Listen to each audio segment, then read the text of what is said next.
But I went ahead and do some live streams. It's been quite literally almost 10 freaking years since I've done any sort of content creation at all, which is wild if you think about it. But I'm kind of bored. I'll be honest. I work full time now. It kind of sucks. So I want to be able to just to have some sort of like creative outlook. So here we go. We're going to start off on this first live stream, basically doing just a quick little book review, my thoughts, comments, stuff like that on Red Rising, that book you see in the background there. So before we get into that, I'll have some other comments and things, but I wanted to choose kind of a book review first because what I love and appreciate about Red Rising is that it's easy. It's an easy read. It basically, for lack of a better word, got me back into reading. Normally when you read something, it's not for fun. It's for school. It's to learn something, which is not the best way to get into a quote-unquote hobby if you're forced to do it, right? The last book that I think I felt like I read for fun before Red Rising was probably the Percy Jackson series or something along those lines in high school, like early high school, like freshman year. I remember that Rick Riordan was doing the Rome series. I forget exactly what it was called, but like House of Hades, that type of thing, as the sequel to his previous Percy Jackson novels. But there was one about Jason and essentially the Roman gods and the cross section between the Roman gods and Greek gods.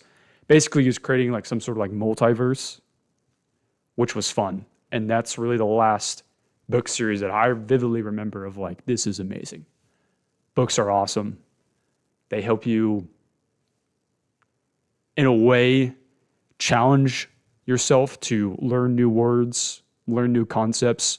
All the TV shows and things that we watch today are pretty much all book IPs that they buy up the rights to basically exclusively distribute and make those TV shows. So the point is like the source material of a book is usually going to be much better than a TV show because there's just more of a long form media. You are allowed to have more information, more characters, more development, more scenes in a book compared to a TV show. So what I appreciate about Red Rising is that it was a very easy intro for me. It really helped me, I would say, get back into the hobby of reading because not only is it a good book, it also is quick. It's a fast-paced motion, which I appreciate. We'll get into that a little bit later. I just wanted to start off with those kind of basic comments. And then also I wanted to give y'all basically my album of the week, if you will, right? I've been enjoying these guys a lot. Shout out to Duran Jones and the Indications, specifically this album called Flowers. I really like this artist. He's basically like what I would call modern soul. Is something that I've gotten into a lot, kind of like a bluesy, jazzy vibe. And this album a lot has 2 or 3 songs that I just absolutely love. Paradise being one of them, Flowers being the other one. I would recommend everyone give it a listen. It's about 3 or 4 minutes a song. Pick those 2 out. If you like them, if you like those 2 songs, I think you'll like the artist. If you don't like those 2 songs, you're probably not going to like Duran Jones. I hope to have a little bit more albums and artists for you guys to share. But this is really kind of one that I wanted to put out there just because I have absolutely loved his stuff. Literally every single album that he has made, I'm like, this is just incredible. So good place to start. Again, this is kind of a strange, how do I say this? It's a strange music revival for me. I have not really cared that much about music. Very similar to books, I just never really had that much interest in music. I was mostly a video game kid, so any sort of like YouTube video series or things like that, podcasts, I preferred in substitution of music. So I just never really had a desire to find new artists or anything like that. My favorite artist growing up was probably Post Malone, which is kind of like a basic artist to like say out there. It's just like, yeah, I like the most famous artist of the 2010s, probably. I guess Drake would be up there technically, but streaming number wise, it's like Drake, Taylor Swift, number one, probably, and then more than likely Post Malone somewhere in that top five. So definitely not like a hot take or anything, but I enjoy um, finding new music and recently, again, a book series. So let's go ahead and get into Red Rising, what it is, what it isn't. So first off, let's start off with a series. So the author is Pierce Brown. Red Rising was essentially the first of a trilogy, which has now become almost 6 books, with I think a 7th on the way. And what I will describe Red Rising is, it's kind of like the penultimate teen series drama that we all grew up loving. I'm sure everyone has read Hunger Games, something like Divergent. It is those types of teen book drama series that I'll say, this is definitely a sci-fi inspired book. There's a lot of futuristic elements in here, but specifically to this first book, my understanding of the story goes is that Pierce Brown was really struggling. He basically sat down and decided to become an amateur writer while he was living with his mom or dad, and basically pumped out this book in under 3 months, which is just incredible. With no real intentions of making an entire series, the success of Red Rising kind of was a new found thing, definitely out of left fields. And I think you'll notice it in this series. And what I mean by that is that this book one, Red Rising, is much, much different than the other books in the series. So there was definitely a kind of strange evolution of the series. This book compared to the newer books, so book 5 and 6 and coming up on 7, wildly different. They have different themes, ideologies, and things of that nature. But this book, as an intro to the series, essentially is a sci-fi Hunger Games style book. So what I mean by that is you follow a main character. His name is Darrow. He lives in a society that essentially has tiered slavery. So there are colors that they call them. You have a low color and a high color. So this is a very formal caste system where there are hierarchies and jobs and duties that you give to the society based on the color that you were born into. So Darrow is born on Mars, and he is of the color red, hence the name Red Rising, the lowest of the castes. They are essentially tricked by the society to produce a product, helium, to build a civilization. Helium, you need that for terraforming the planets. And the whole point of the Red Society is that they are the pioneers, the first people to do this, to go to Mars and terraform Mars so that humanity can live on Mars. And they are working under the conditions that they are those pioneers. What Darrow finds out, along with his wife Io, is that essentially they have been lied to. Mars has already been terraformed. There are other planets in the solar system already terraformed. And essentially this society, ruled by the Golds, the highest caste, are playing them. They are using them for their labor and resources and kind of pulling the strings behind the scenes to make sure that that caste stays where they belong, at the lowest of the levels. So this Red Rising book series follows Darrow, essentially trying to become a Gold. He infiltrates Gold society, and they get to this place called the Institute, and that begins the Hunger Games part of the book. Essentially, it is a battle royale type environment where you fight and die in order to gain points for your specific house. The idea being is that the winners of this game will be rewarded Darrow, being a red transformed into a gold, wants to make sure that he is as successful as possible. To me, this is very similar to what Rogue One was. You have the Erso individual who basically was on board the Death Star and became so important to the Death Star projects that he was able to basically be an architect of it with the intention of creating a designed flaw that others could exploit. This is very similar in that sense, where Darrow is trying his best to be the number one candidate, prospect, whatever you want to call them, for this society so that he can infiltrate them and essentially help Red Rise, help a rebellion of the lower caste colors against the Gold's overlords. That's a high level take of it. Obviously, there's a lot more to it. What I appreciate about this book is that it is kind of painfully simple in a lot of ways. It doesn't try to do too much.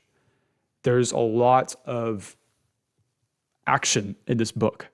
It's definitely a fast-paced 300 or so pages.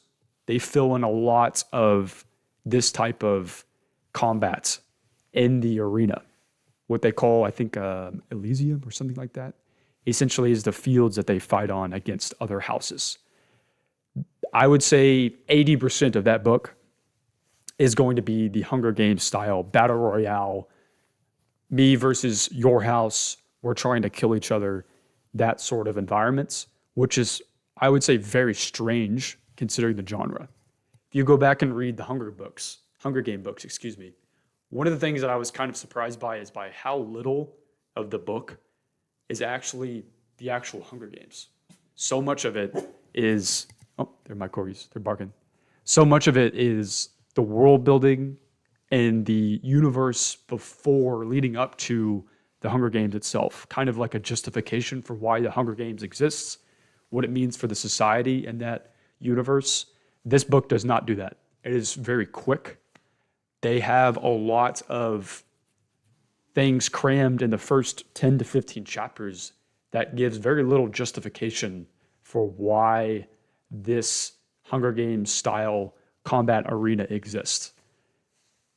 This kind of goes into the pros and cons of this writing style of the book, right? I love this book because it has been described to me as an economy of words. It is very quick, fast-paced. The action is high octane. They do not mess around. Pierce Brown does not mince words.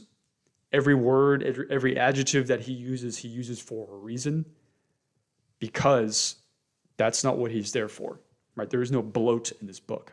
There is essentially just a very streamlined pacing and a lack of world building that leads to action that is intense. You vividly understand the spinning and swiping and swinging of swords very quickly. There's a lot that happens, but at the same time, that usually comes at a cost. In this case, and in this book and series, as you see, the cost is world building, essentially. What you see in Hunger Games is that the world itself is so interesting, so involved. There is so much to explore that the Hunger Games almost in a way becomes secondary to the world that they built, to the capital. This book and series as a whole doesn't have that type of dilemma. It takes a different approach by basically making that action, the Hunger Games style elements, as the number one most important thing that they focus on. That being said, in general, this book is incredible. I love this book. The characters of this book are excellent. Darrow is a very unique character to me. That is because he is a very masculine figure who all he wants to do essentially is prove himself, to others. There is an added weight that this character has and a motivation that I think is very, very strong, albeit it's because of the death of his wife. So his wife Io essentially was hung by the society, by the Golds, and this essentially is a motivating factor for him to strike back, get his revenge against it, against the society. What I like about Darrow is that he's always so angry, and you feel it in the dialogue as he's speaking. This is a massive credit to Pierce Brown that he's able to essentially create a character that I relate to personally, because you can feel the seething anger in everything that he does. He absolutely despises these golds, yet he sees it in a broader vision, the necessity of what he does and the sacrifices that he makes by becoming friends with them. So imagine going into a room with your just loathed enemies, and you're able to just be friendly, be nice, be understanding. Not only that, but also be the smartest, most intelligent, most cunning person in that room with the intention of just killing everyone in there. And that is what Darrow in this book, through the dialogue, gets. I love that. I think it's a very unique aspect of Pierce Brown's writing, and something that just continues to go up through the next books of the series. That's something that I appreciate. There's other side characters as well that obviously are just absolutely incredible. One of them is there's we'll call it a special forces operations. They call themselves the Howlers. Essentially, these are like Darrow's best friends that he makes inside of the Hunger Games. Essentially, all of the Howlers are just really, really fun. They add essentially a comedic lightheartedness to this type of book, which is just awesome. I do think that EO as a character, being the motivation factor for Darrow, is a really interesting way to go about it, because really EO isn't in this book very much. Yet her impacts and her weight on Darrow, we'll call it, is such a profound and common theme that you'll see in the upcoming books. That is really interesting to me, because essentially, to me, as a weakness in a way, you do not know that much about EO. EO and Darrow's relationship really isn't that important and integral to the story, because we as the reader don't see that much of it. We know that Darrow loves her. We know that he's hurt by her death. But what you don't see is the moments of love and affection that pull us, the reader, into it. Right? And again, this goes back to the style of economy of words, how quickly the pacing of this book is that they don't linger on those type of emotional elements, those emotional moments, which in some ways is a detriment to the book. If this book was an extra 150 pages, I think that, we'll say 100 pages, I think that you could still have this type of high octane action with the added benefit of having room for more scenes of Darrow and EO. There's also a little bit more that you could add, in my opinion, about the Red Society before Darrow figures out that essentially it's all a lie, that the golds really exist, that Mars really exists. Because what I would want to see is kind of that juxtaposition of this is what life was versus what life is now. And that kind of duality to me is very important, because it kind of sets the stage and enhances what Darrow sees in that gold society. Overall, though, as I've mentioned before, this book was really easy to read. It's a very fun book. I found myself enjoying most every chapter.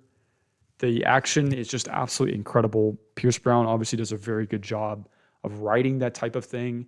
And to me, the dialogue is just world class. That's something that I love in a book series, is a good dialogue. And this book in particular is very strong, with the next book being even better, which is just a testament to his skills as a writer. I would say that this book is very much a must read for people. If you're any so into this sort of like teen drama, again, I don't know exactly what this genre is, but we'll call it teen fantasy drama, right? If you enjoy Hunger Games, you'll like this book, which I think is a very interesting thing for us to read in my demographic, because I grew up with those types of books, right? Those were my teen years, essentially. So for a author to capture the magic that we had as kids, now when I'm older, is a very interesting idea, and something that I don't come across very often with the books and media that I consume. So I really hope that people will give this a go. If I will say this, if you do not like this book, if you read this book and you do not like it very much for a variety of reasons, one of those is I do think it's a very male-dominated book in terms of like perspectives. Darrow, I would imagine, this is my thinking, if you are a girl, you might not like this book. That's because I feel like Darrow is a very male-centric point of view. The first three books are all from Darrow's perspective. So if you are a girl, I could imagine that being a difficult thing to adjust to learn, and also kind of just relate to, because there is a lot of those types of male thematic elements that are just laden throughout the entire book. So if you do not like this book for whatever reason it might be, the lack of world building, the perspective, maybe you don't like the characters, I don't think that you're going to like the series. I would encourage people to read this book, to try this book. If you are on the fence, the second book is much better. I believe it's called Golden Sun. That one is just absolutely incredible because it is kind of Pierce Brown learning as a writer. A critique of the series as a whole is that books 2 through 6 are nowhere similar to book 1. A lot of that is because Pierce Brown had no idea what he was making, as evidence, again, in the writing style, some of the elements that they go through. It was never meant to be a series of this magnitude, of this order. And I think that's kind of evident in some of the words and choices that they built, because the ending of book 1 is almost, in a way, kind of a holistic ending completely. If they left it at the end of book 1, it could be essentially, I won't say a full closed circle because there are gaps, obviously, but my expectations were that that would have been more content, that he would have kind of like milked out that Hunger Games style elements a little bit more into multiple books, but he kind of condenses it all at the end of book 1. So my point is that I don't think he had the intention of writing additional books after that, which is really interesting because now you have 6 of them, right? Or 7 on the way, excuse me. I think overall, I would rate this book probably an 8 out of 10. I do think that this one is not as good as the second book. Where I'll knock this one again is the world building. I'll knock it a little bit in some of the emotional impacts, which to me relates to the whole series. There is a lack of world building and a lack of emotional depth and impact that I see in a lot of the characters throughout the series. But the dialogue and the action of this series kind of hard carries it. And that's what I, as we'll call it a viewer, right? I, as a reader, want to see from this series. That is its strength. That's what it's built for. And that is what Pierce Brown does really, really well. So I don't think I'll do the whole series in terms of like reviews. I think this is kind of a good place to leave this series as a whole. But to me, usually the best books of series are books 2 and 3. But that being said, I think we can kind of leave this one here because the actual strengths and elements of the books don't change that much, in my opinion. Book 1 is very similar to book 3 in a lot of ways. There's a shift in book 4 that kind of refocuses the series in a lot of ways, and he changes perspectives, which is really interesting. I'm getting through that right now, so I don't have a lot of comments to make on that one. But to me, books 1, 2, and 3 are very similar in those kind of like thematic elements and things like that, which I love and appreciate. That being said, I don't think they are kind of needing and necessitating their own review for each one. I don't think that's necessary. So what I'll hope to do going forward in some of these live streams and things, essentially it's just going to be a podcast, be me talking about something, hopefully me providing some sort of album discussions, some media discussions, some book reviews, basically anything that I necessarily want to talk about. I don't think that they're going to be very long. To me, a good hip one is kind of like the 30-minute marker on everything. But I hope you guys enjoyed this Red Rising book review series. I'm going to rate it an 8 out of 10. Make sure y'all go see or listen to Duran Jones and the Indications, specifically the album Flowers. That one, to me, is a 10 out of 10. If you have any recommendations for music, books, media, go ahead and let me know. Be much appreciated. Next week, I think maybe I'll figure out when I want to stream next. I kind of have some thoughts on some of the de-Googling effects that are going on. So essentially just a preview of what that's going to be is kind of why Google as a company is not doing as good, is not providing services that are good for our society, and kind of the impacts of what a company of that magnitude has on us. I kind of want to go into a little bit of the streaming wars, essentially, why streaming sucks, why it hurts us, and why we should be pirating things. All right, not saying that we should, but it is a possibility that possibly we should consider more often.